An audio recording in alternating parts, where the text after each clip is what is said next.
Welcome to another chat on Awakenings, Chapter 11, Stop the Delusion, Tricks of the Mind. It starts with one can never truly see until they let go of what they think true seeing is. So this is about projection, really, essentially. When you think you know what's what, and especially on the spiritual journey, you're going to be challenged. The bottom line is, the way I see it, if you are suffering and you think you know what's what, you will continue to suffer. That's the bottom line. So I feel we're all very, very intuitive and we get a sense of certain things. But to think that we know it exactly is absolutely not true if we are suffering, if we do suffer, because there's something out of alignment. When you have integrity with yourself and you're going with your intuition and you have deep understanding, the suffering ceases. And then other areas where you need to dig deeper, there's a misunderstanding. Misunderstandings create conflict within the psyche. Conflict creates dis-ease within, which can ultimately ripple out and become dis-ease. So it's about letting go. So once again, it says one can never truly see until they let go of what they think true seeing is. So ultimately, it's not to overcomplicate things, but it's about being open to possibility. And kind of unlearning, isn't it? Deprogramming yourself. 100%. Yeah, unlearn what you have learned and then relearn the new stuff. Yeah. And to relearn, you're not grasping for more. You might grasp for answers, but it's in letting go that you discover them. Just sounds like a conundrum, but that's how it is. It's like a soft grasp. And I've often said to grasp something new, you must be prepared to let go of something old. And in a sense, it's like holding onto a hot coal that's burning your hand, but you think it gives you something, so you continue to suffer because you think it has value. It's absolutely not true. So, and I've mentioned before about when I was in India, 3 times in one day. It's never really happened like this before, but I was aware enough for something to spark and go, oh, okay. Well, I went to my guru saying, oh, I've discovered something's like this. And then the next time, a few hours later, so it's not, I've just realized it's not like that. It's more like this. And then later on that day, no, it's not like either of those two. It's like, and I'm going like this. I'm going, wow, oh, hang on. It's not like anything that I think really, but I was open enough to let go of what I thought or what I had discovered, even though it was, even a few hours later. I think that's the sentiment to carry. Yeah. I really feel that when you have insight, you will become more free for sure. The walls will come down and enjoy, bathe in that understanding, that insight, get pumped, get excited about it, but be prepared to let it go in the next moment is my advice. The next sentence, one can never arrive until they let go of what the destination looks like. So it's along the same lines. People will talk about awakening or a sense of awakening, or spiritual teachers speaking about nirvana, also certain places, but if they haven't seen it with their own eyes, it's an idea. These ideas can be implanted by reading books or talking to maybe other masters or beings that have discovered that place, but words will always fall short. And depending on who you speak with, and we all do this to varying degrees, depending on who we speak with, we'll express things in a slightly different way. So how we communicate varies. It does for me in any case, depending on who I'm speaking with, for sure. Yeah. So, and when you're trying to unravel or give insight or share in a conversation, and we all do this to varying degrees, of course, what we'll say to one person, we may not say it to the next. So it's not a matter of one size fits all at all. If you're going forward with a preconceived idea on what spirituality looks like or certain stages look like, then the trap is you look for that particular thing and you might have an awakening moment, but it's not quite what you think. And there may be paths that you avoid because it doesn't look right. If you have a preconceived idea of the destination, you may well avoid the paths that will take you into your heart because it doesn't look like it'll lead where you want it to. Yeah. Destination isn't a preconceived idea of what you want. It's letting go to what it actually is. And having restrictions or a particular vision or idea, it's fine when it comes to work and certain goals. And we often find that when we reach our goals, it's not exactly what we thought it would be. Maybe the responsibilities or certain things at a particular point isn't quite what you thought it was. And it's different with work because you might get the job and you work your way into a position, and then you don't realize till you get there that's not what you thought it was, or you get a promotion or you get certain things. So we can associate the meaning or how it is, because we've all felt that, well, most of us have, where you finally arrive where you think you want to be and you realize it's not what you thought it was. So definitely in spirituality and going deeper into your heart, I really feel, look at the destination, let it inspire you, but don't think you know what exactly it looks like. And I feel even with a teacher or spiritual teacher, you get people that talk the talk and say they know the way, but they haven't arrived yet, in a sense. So use discernment, be motivated. No one gives you the key into yourself. You have to let go. It's for you and you alone to discover that key to unlocking the doors within yourself. I really feel the sentiment with what I do. It's not to say you must go my way or you must do what I do. The foundation towards spirituality is the same, about being true to yourself, letting go, surrendering, and discovering and unraveling your unique, amazing path. And I like to encourage people to find that for themselves. I like to offer them things along the way that they might like, they might enjoy, they might want to try. And I feel that's important because people don't always know what to try. They don't know what options there are. And for anyone that says, this is the way, this is the best way, this is, well, maybe it is for them, doesn't mean it will be for you. Then in my mind, you're teaching concepts saying this is it, this is it. So I understand that my way is unique. And if a lot of people did what I did, went where I went, they probably wouldn't have discovered what I discovered. That could have been more, could have been less, but it was what I needed. So it's about discovering what you need. And I think that's profound. And that then the journey becomes joyous because you're not following in anyone's footsteps. You're making your own, and you're feeling your own way, and you're discovering what has value for you. And through that course, you find more meaning, a deeper meaning, and you start developing the confidence to start trusting yourself on a deeper level. So pretty deep on the first two sentences, really, isn't it? Already, yes. The third sentence, chapter 11.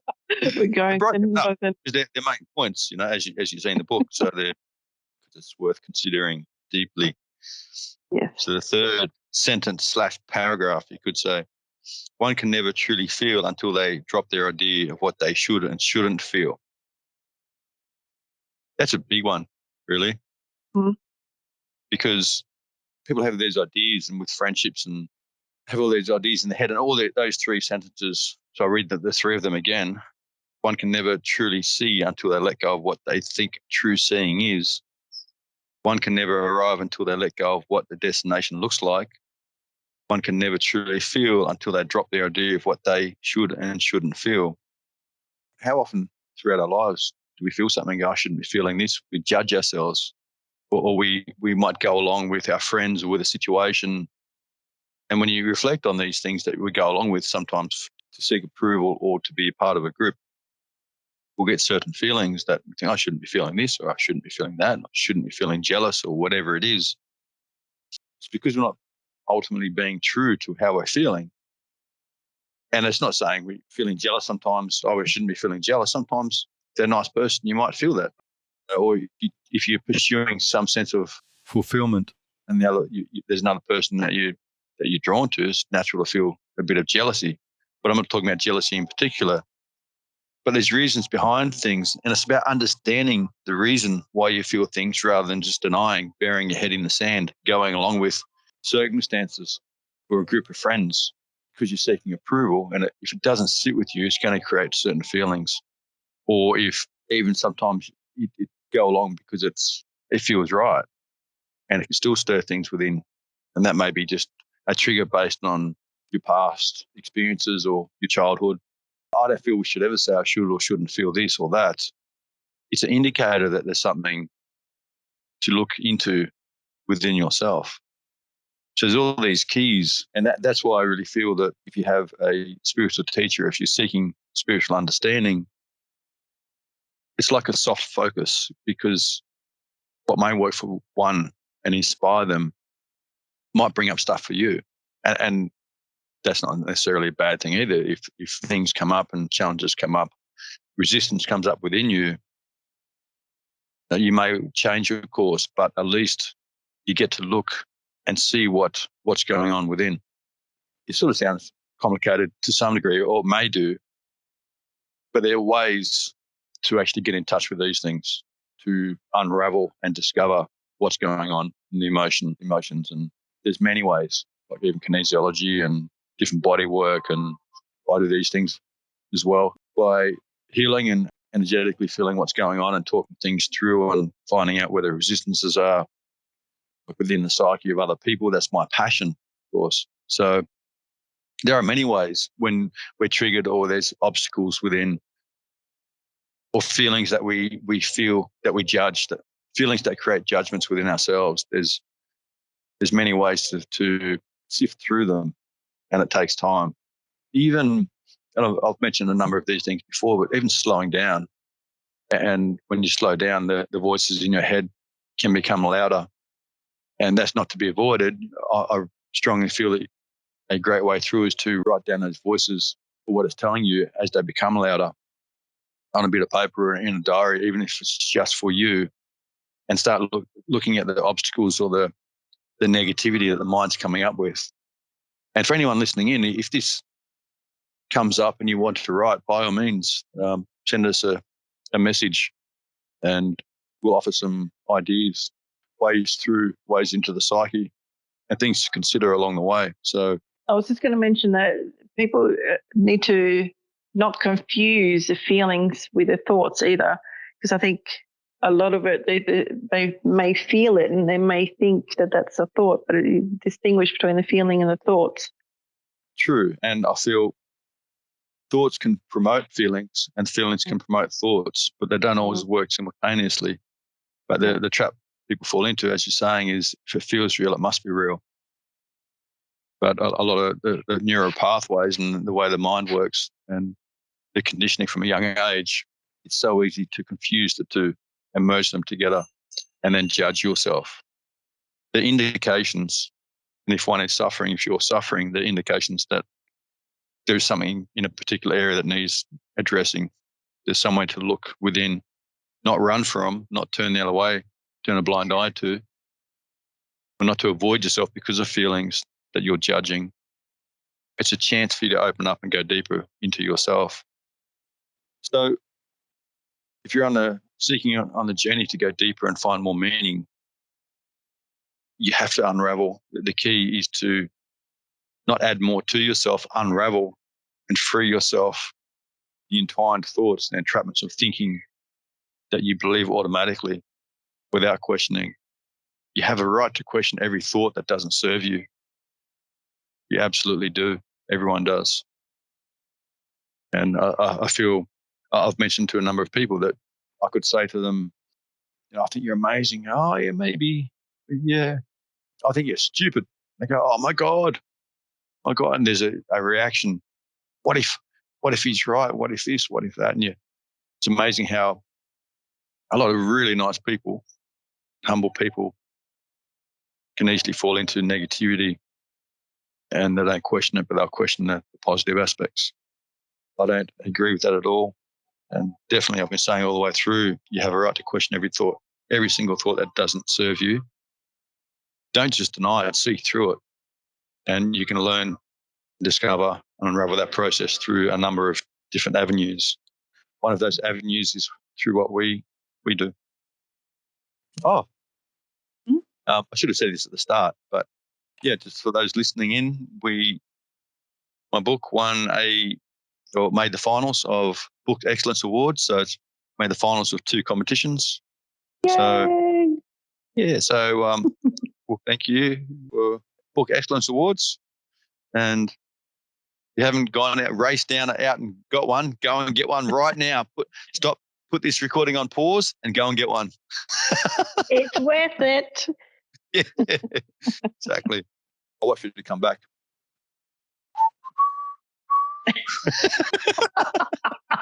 I'll wait. You order online. Also, Whatever you want. cue the elevator music.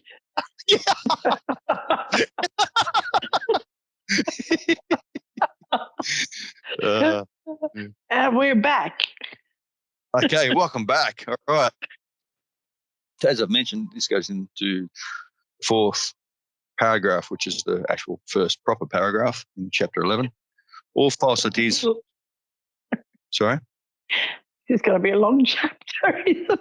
Oh, I know. Well, I know. It's probably going to be, have questions for you to consider. Maybe we should just go to that. Sentence 4. Oh, no.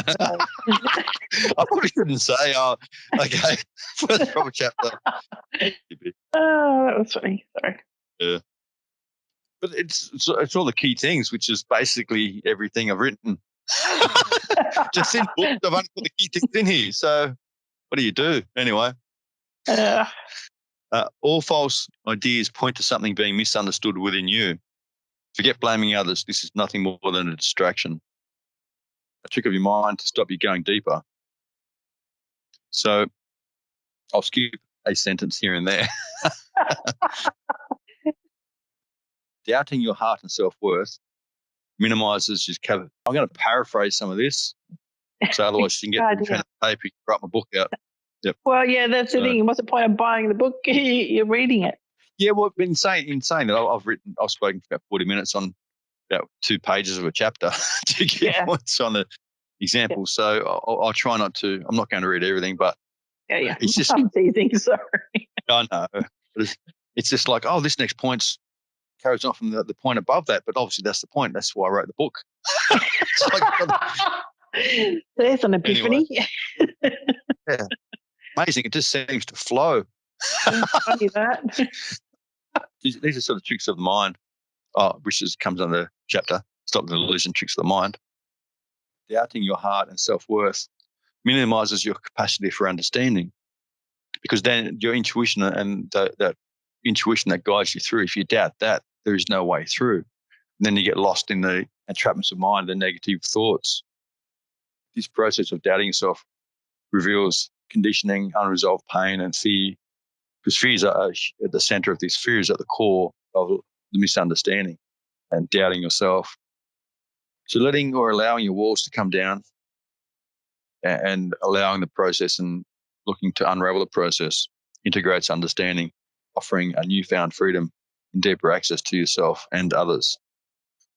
So as you gain deeper access into yourself, you understand others more so. It becomes more obvious how they are, how they carry themselves, how much in touch with themselves they are. Each time this happens, it causes a change within your realm of experience, which on some level is an awakening. So we're living, and the spiritual path is to have as many awakening moments as you can and unravel yourself, go deeper, and allow walls to come down.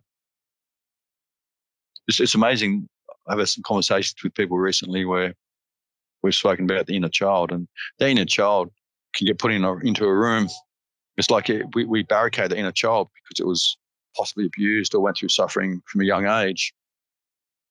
So then you barricade, put walls around it, you put in darkness, you blame others for putting that child there, the inner child. This is the innocence within you. And to picture this, you see yourself, if you can imagine yourself as an 18-month-old, 2-year-old, just innocent, completely innocent. And well, let's hope. But there's been abuse in certain things, but if a child's been abused on different levels from a very young age, the child's still innocent, doesn't know any better, is seeking understanding. And we're all innocent. We all have that innocence within. And this is I see it, how I feel it. It's the divine aspect. So instead of barricading that child, when you get older and you embark on the spiritual journey, it's about getting access to the inner child. And you see getting that child where we're blaming possibly our parents or our external sources for putting that child in that dark space and barricading it in, and then hoping to heal from your parents or from others, and they don't even know that you're still suffering, or they might have, you may have nothing to do with them now. It's about unraveling and getting access to the inner child ourselves. If no one loved that inner child, the innocence within you, you must, through spiritual awareness and all practices, meditation, that sort of thing. The whole point is to get to that inner child that's wounded as quick as possible. Pull down the walls, get that inner child, save it from the darkness. And in saying that, that inner child is the divine aspect, and I don't believe can be destroyed. It's waiting for you. It's waiting to merge and as you become whole again. So we think we need to protect this child, yet we, in a sense, starve it because we don't feed it, we don't acknowledge it, we don't nurture it, which is the inner child, which is ourselves. We're not fulfilling our needs necessarily. We're not nurturing ourselves on a deep soul level. And this is the stuff I'm talking about, the soul level, the deep healing, the deep connection. As you do that, you merge more and more the inner child, and the innocence from a child merges with the adult being now. And then you become more childlike, you become more free, less burdened. So the great news is you don't need to lock this child in a room anymore. You need to get access to it and forgive this innocent child, and in so forgive yourself. And it sounds like might sound arduous, but it's the only way. And you don't have to smash down the walls. You slowly bring them down in a pace that you can handle. And this is spiritual awareness. This is spiritual teaching. This is self-help. So this is what I've written about. Obviously, the whole point of my book. All experiences give you an opportunity to grow, digest information, discover and express. You must learn to enjoy the process and remember where it leads, which is into your heart, into a softening and a deeper understanding and acceptance of self. That's really what it comes down to. I'm just going to get small extracts from some of the paragraphs. Yeah. So embrace your personality, but go beyond it. Based on our experiences, we all have differing character traits. There are no excuses to behaving indiscriminately, stopping your search at certain stereotypes, which we all have. This is nowhere near deep enough. Now, with looking at star signs or certain stereotypes, there's a number of ways you can do this to find out more about your character. Myers-Briggs, all sorts of tests to assess your character. And that's fantastic. It can give you a sense of yourself and how you are. And it's amazing how we all want to believe we are a certain way, and we'll deny certain tendencies that might steer us off the path. It's not about ignoring and pretending and being how we want to be exactly. We must accept our tendencies, our character. And I've spoken about this before, where if you have an addictive personality, for example, or you may fall victim to addictions, whether it's drinking or whatever it might be. If you, instead of going, no, I don't want to be like that. If you, for example, focus on training or exercise, after a month or two, I'd say within a month, usually takes 21 days typically to accept a new idea.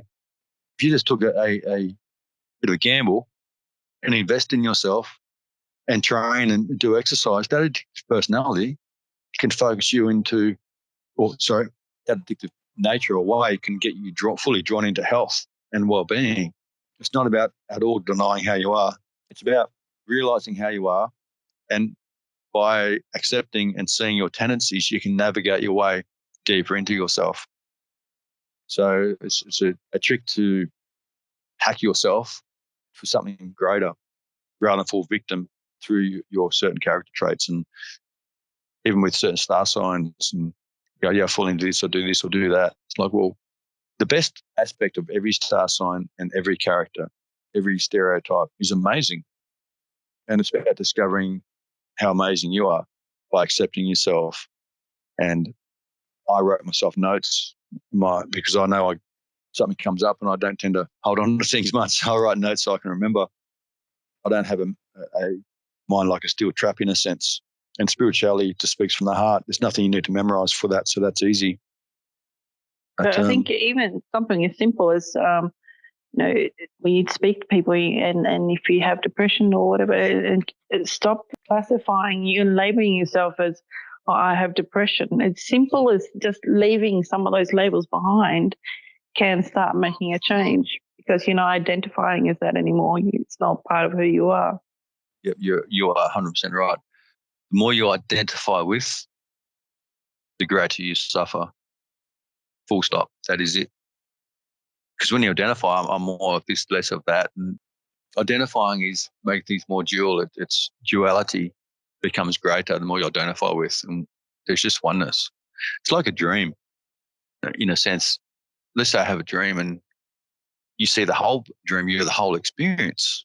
You're soaking up the whole experience, and the way I see it, identifying is taking things personal for one. But what part of the dream are you not? You are the whole dream. So to say, oh, I was this part, I experienced the whole dream, but I disregard this part of the dream. And when people tell me their dreams, my response is often, okay, what did it mean to you? In what way does it resonate? If someone said, oh, I resonate with this part of the dream, or it's only this part or that part, then you're taking away the full flavor. I'd rather say, well, the whole experience of the whole dream, what does that mean to you? And that's far more fulfilling, far more encompassing. So that's probably the best analogy, I feel, that learn to experience everything you have access to without pushing things away. You'll have your preferences. We all do to some degree, but everywhere it comes to masculine and feminine, I'm more feminine in general in how I come across. And I like that because it's a softer approach. It's very nurturing, and the world needs nurturing big time. Doesn't mean I can't roll like a lion, but I prefer to be soft and gentle and supportive and nurturing of others. And the masculine is the drive forward and getting things done. But that's not defining a man or a woman, because we're the balance of all those things. And it could be controversial for some. This might get censored.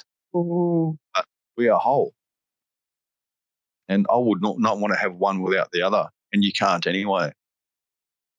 So it's accepting the experience. This is very deep, but all we can say as beings, because it's all illusion. I can say that because it's all energy moving, nothing solid in the universe. It's just different densities of energy vibrating.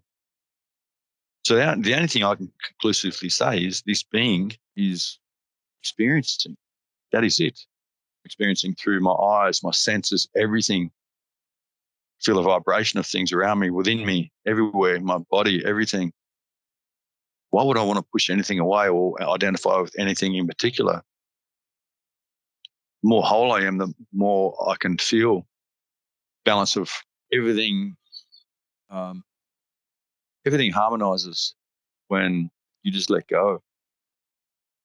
And where things aren't in harmony is when you can't accept things or refuse to see things or refuse to acknowledge things. Letting go is the greatest way toward freedom and understanding yourself. So yeah, I'm not a fan of, and I get that when people want to identify with things, it can give them a sense of belonging to a certain group or belonging to this or belonging to that. But the way I see it, you belong to this race, the human race or this planet. You belong here because you are here. And it's pretty profound, but if you didn't belong here, you would not be here. So it's about coming to a place where you accept yourself, the fact that you're here. And yeah, there certainly will be challenges, but you earn the right to go deeper. And that's a beautiful thing that as you do the work, walls come down and you earn the right to be free. And it's not about accomplishing certain jobs or getting the promotion.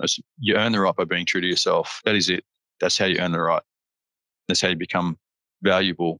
That's how you value yourself, is by being true to yourself. You honor yourself when you're true. And this is a major trick of the mind, is that it will like, there's many tricks. It will trick you every step of the way if you allow it. And holistic, whole, all-inclusive does not mean at all that we accept things that's detrimental to us or that's abusive. It doesn't mean that. It means work within this dream, this realm, to become more whole and more accepting of yourself. And in that, and as you become more accepting, you will judge or condemn people's actions, but you never condemn the person. And in saying that, there's some pretty some very dark people on this planet. My belief, karma always plays out. But the darker the person's actions, the more lost they are. Because no one in their heart will do dark things, no one. And we'll be tested every step of the way. And that's a brilliant thing. Things fall away truly within the psyche, and we gain more access to ourselves when we truly let go and walls come down. We cannot pretend. We cannot fool ourselves. People try to, but you can pretend all you like, but within you know if it's real or not. And obviously, this book is about getting in touch with that and giving permission to go deeper into yourself. So there's many examples. I'm not going to read every paragraph. So don't get caught in stereotypes. See yourself as the whole experience. You are all that you experience. It is so amazing. It's so profound. So it's my experience that life will give you what you need, not necessarily what you think you need, unless there is a lesson in it for you. All things good or bad may reveal aspects of yourself to take you deeper, work through, or loosen your grip from. There is nothing we need to hold together in our surroundings. This is only ever an illusion. So it's allowing everything to flow around you. This is absolutely true freedom. A sign of trying to do the impossible and hold things together around you is when you're thinking or talking about it, breath becomes short or shallow. On some level, you're trying to control or restrict your environment for your happiness. Which is obviously controls are in place. Even though you may tell yourself it is for the happiness or benefits of another, if you tune into this energetic flow, you will realize that you are actually restricting the flow of your heart and the people around you as they modify, restrict their way in your presence. We have all felt these confines in the company of certain friends where you might offer information, and if you're trying to help someone, you might have a little energetic ball in your solar plexus that feels like it, or you might hold your breath a bit because you're hoping they'll utilize the information in a way that you feel best serves them. And it may be true, but you have to let go and let them absorb it in a way that they can utilize it. And they won't always get it right, but that's part of their learning. There's so many things in this chapter. I'm not going to go through it all. And then go down to the questions for people to consider at the end, maybe. Yeah. And I've only on the second page, and the first page. So I'm on the first full page. So, there's some good stuff in here. Won't go through it all. You're going to have to get the book. But it obviously gives an overview, but you get a sense from what we're saying. I'll just expand and give more examples on this, and supports and encourages ways of thinking and things to consider in seeing through the mind. In this chapter, I have questions for you to consider. So keep it real. Most truths are not real at all, being based on one's own perspective, relative truths. Often people will they'll say things that's not true, and they go, well, this is my truth. It's not my truth and your truth. I'd rather talk about ultimate truth. And that's another point. Sorry, I'll just briefly go over this. To me, ultimate truths are truths that are always real, not based on a circumstance. So to explain misunderstandings are the cause of our pain and suffering. That's an absolute truth. Circumstances are circumstances. So instead of saying this is the truth, you're better off saying I feel this, and you can understand, I can understand how you'd feel that based on what you're sharing, but it may not be the truth of the whole situation. So don't confuse. I recommend you do not confuse how you feel with truth. They may be linked, but they're not necessarily linked automatic just because you feel it. From the outside looking in, it's easy to formulate a view or opinion to justify what we think or feel. Most befriend those whom support their mistaken views or are caught in the same trap. As our understanding or viewpoint changes, so do our friends, or at least the way we communicate with each other does. Often, if another's understanding or maturity falls too much out of sync with our own growth, the friendship falls away completely. We all know people like that. It becomes obvious both needs are different and are not being met. I have a question for you. This leads into 4 questions to consider. Do you believe your viewpoint or understanding has always been the most correct? Number 2, throughout your life in conversing with a friend, have you mostly believed you were right and they were wrong? 3rd question, how often have you been frustrated because you feel you have not been understood or taken seriously? The fourth, how often has your viewpoint changed over the years? As you have matured and your understanding has grown, so has your views. Therefore, at what point have you spoken or known the absolute truth? These truths are only relative to a perspective. They are not real. I know they feel real, but it's only because we have vested interest in the outcome, whether it's for approval or self-gain. People on both sides of any situation have their own relative truths, and both feel just as real and can be justified by each person involved. And understanding these points, you can actually support two friends with opposing views in a disagreement, and you can remain neutral. So it goes on a little bit more on examples, and it's fantastic. You should read the book. So I think it's worth considering, and we've given examples in any case, but there's just a couple more pages from that. Yep.